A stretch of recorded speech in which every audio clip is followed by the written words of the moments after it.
Mm.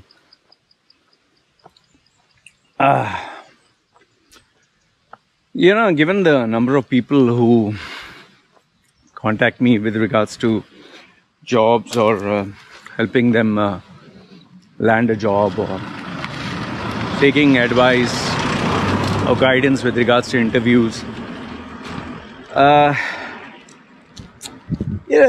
is always this recurring problem. Now, for example, yesterday I had 4 sessions with 4 different people. Okay, they showed me their resumes, and the common theme was, it's very hard to get a job in today's market. I'm sending my resume, not getting any jobs. I'm going for interviews, I'm not getting any response. And then you also have questions like,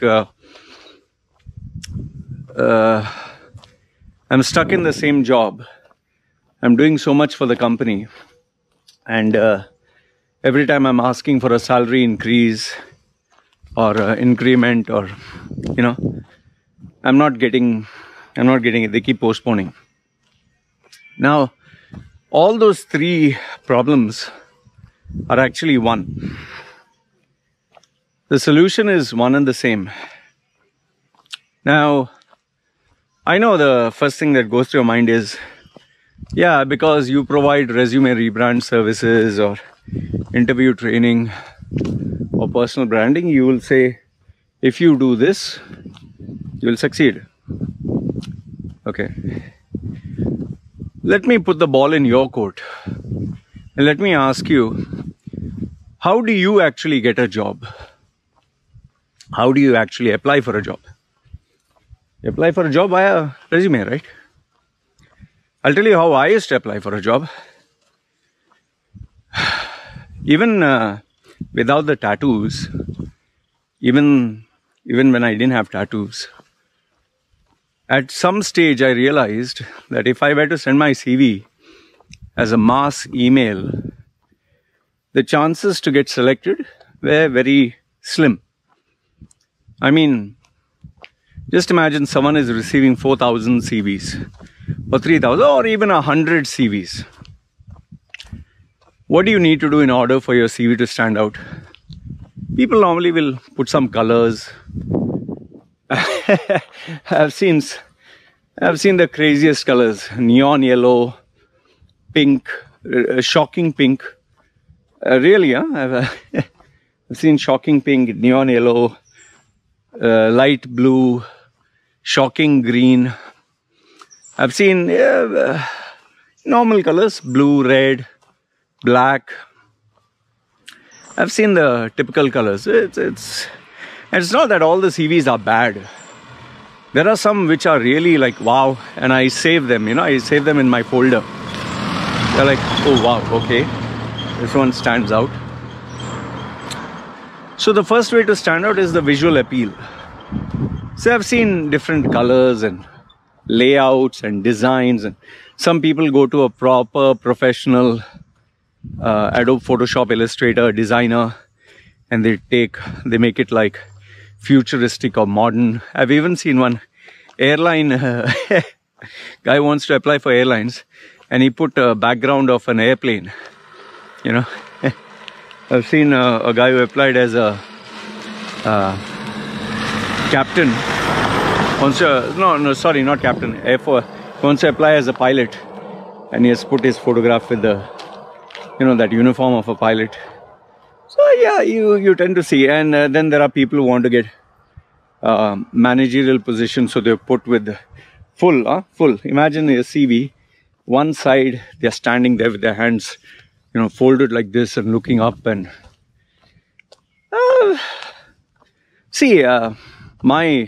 it's very easy for me to make fun of those people.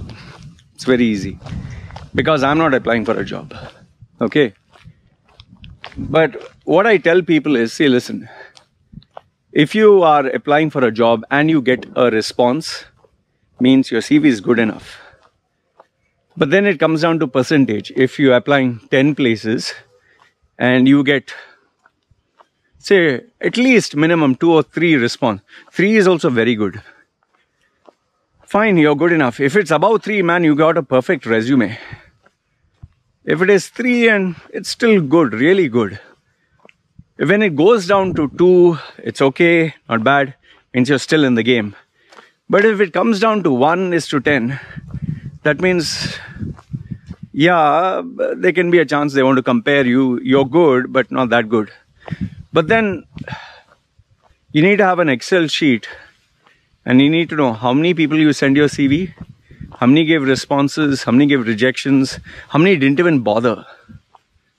Now, that would give you an idea how good your resume is. Because remember, to get a job, that email, that document that you send about yourself is the first line of contact. So that should be presented in a way that should be proper. Now, the only other way where you can get a job, which I was telling you, like, I never sent a CV later on in my life because I knew that I wouldn't get, I'd get lost in the crowd. I would straight away go and meet the owner. Somehow, I'd figure out where's the owner, how do I meet the owner. And that would make my life much more easier. Did it work every time? No. But did it have a higher hit rate than sending a CV? Absolutely. Multinational companies, you can't do that.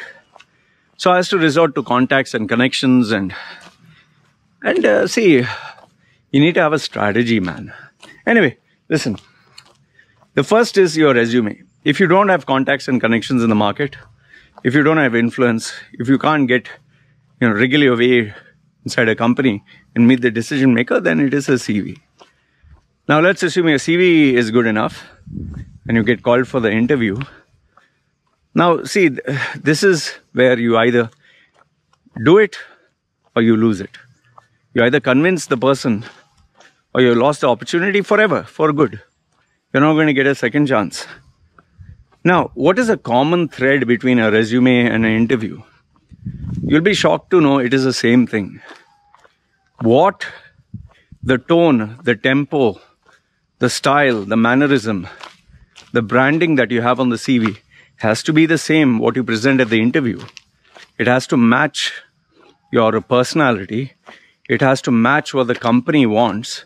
And it has to match what the industry looks for. I'll explain. These are quite a lot of points I put in one sentence.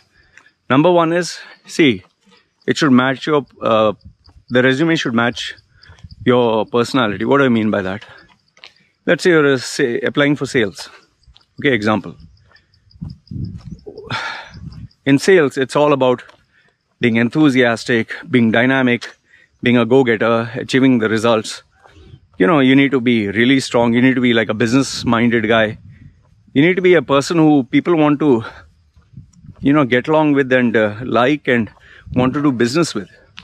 So your CV has to reflect that. How do you do that? Is it as simple as putting, I'm a very friendly, outgoing, dynamic guy? Does that communicate the message? If that worked every time, then everyone who puts, I'm dynamic, I'm outgoing, I'm a people's person, all of them should get selected, right? It's not that. Okay, I wish I could tell you that put this word, put this line. It should match your personality. It should match you. Okay, you see, when you look at my face, you see, oh, tattoos or rebel. Yeah, that should be reflected on the CV. Now you'll say, Loy, but maybe if the company doesn't want a rebel, well, then what, are you going to misguide them and hide the fact that you're rebellious and show that you're a very nice guy? Maybe you can tell lies and get the job. But once they get to know you, you can't fool them every time. They'll say, sorry man, we made a mistake taking you. Management will not have a problem terminating you. So the first step is that CV should match. So in my case, I'm a rebel. I'm a guy who likes to not follow rules. These are the drawbacks that don't work in an organization. But what works?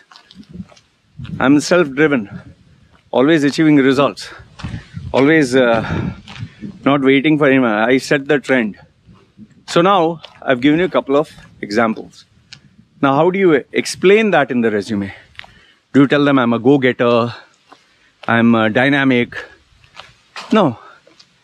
That is where being a wordsmith comes in. How do you articulate your thoughts? For me to be a wordsmith, it has taken 20-25 years. Writing down a paragraph, rewriting it again and again and again. Like for example, what can be said in 800 words? Can you say it in 400 words?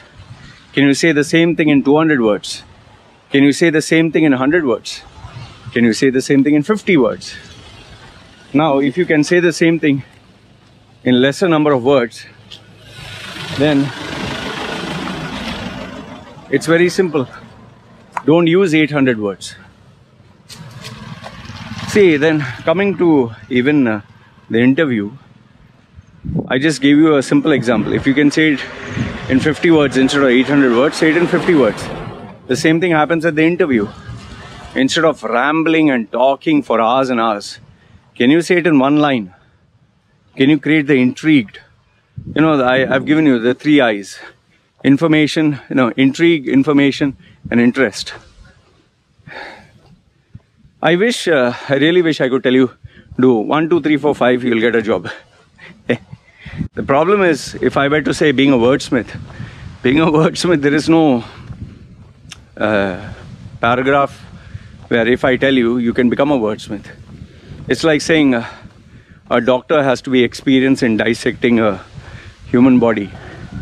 Okay, I told you that. So what? You'll start dissecting a human body? I think the major problem of the people in the Middle East is they just copy paste. They're fucking lazy. They just don't know. You ask them, why did you put this on the CV? No answer. Why are you saying this in the interview? No answer. Can you tell me why should you be given a job? They'll ramble around. Even simple questions where children, sometimes college kids can answer. Tell me something about yourself. Utter and total rubbish. When I sit and talk to them, I ask them, why are you telling them this? Okay, where you studied, your first job, why are you telling them this? No answer. No, shouldn't they know? Yeah, if they know, what will they do about it? Over the period of time, it has just been the same thing over and over again. See, I can assure you this much. The people who are at the top positions or who have climbed their way from down right up to the top, they don't need to be trained because they practice these skills every day. But if you are stuck at the same job, you have the same profile, you're doing the same thing, you have the same salary, it's because you do not know how to market and sell yourself. Marketing and selling yourself is every single day. So you have 2 options. Either you get someone to guide you and realize how to do it, or you learn through the ropes. There was nobody to guide me on how to do it. I learned through the ropes. Only drawback to this is, it takes you time. It took me 20-25 years to reach where I am. So if you have that kind of time, don't bother. Google.com, YouTube, MP3s, podcasts, books. But if you want a fast track, then start getting trained. No? Every skill that you have learned, forget that. Just to show a degree, a piece of paper with information that you're never going to use. You went to a college, you got mentored by a teacher. Now when there you need somebody to guide you, to teach you useless information, which you'll never use. But in skills that you will use, you don't go to anyone. The problem is the people who are coming to UAE, or the Middle East. They have skills, no doubt. They have skills, they have education, they have credentials, but they don't know how to sell themselves. They don't know how to market. They don't know how to position themselves. Their strategy is, I'll apply to 200 companies, 500 companies. I'll just apply. Somewhere it'll be a hit. Now just imagine 100,000 people doing that. The amount of unsolicited mails that I receive. If I receive so many, I sometimes wonder, how much does a company receive? Matter of common sense, yeah. Anyway, the only thing you guys, girls, whatever will learn is, you want it for cheap and for free, go online and keep trying and keep spamming people with your resume and just wonder why nobody is responding, why nobody is offering, and it's an art form. But if you have this sense of urgency where you're like, I don't want to waste my time, I don't want to waste my life, go to someone professional. For me, I don't have time. For me, every day I have to earn money. Every day I have to make. So for me, if I need something, I'll pay someone money, get it done fast. Whether it's a website plugin, whether it is, something related to my health, whether my wife is sick, I'll not go check google.com. Go to the best, check with the doctor, sort it out. Like this, stitch in time saves 9. That thing you studied when you were a small child. Anyway, I keep bumping into people, so I just thought I'd share this rant with you. When people will learn, I don't know. Anyway, this is something I had to get off my chest. So let me know your thoughts. And if you're an employer or if you're someone at a senior level, tell me, put down your thoughts and let me know. Or you can send me a private message, because sometimes I find that interesting. Why is it people are not, okay, you can't figure out why. But what kind of quality of resumes, profiles, what do you get? Do you get all this bullshit? Like how I'm saying, or do you get quality candidates? Anyway, let me know your thoughts. And yeah, if any one of you has a worthwhile resume or profile you'd like to share with me, feel free. For me, it's always a delight to see an outstanding profile, because it's not only like, even I learn, it helps me up my game, makes me analyze and become better as a service provider. Anyway, this is what I wanted to share. You guys take care. It's me signing off. Ciao.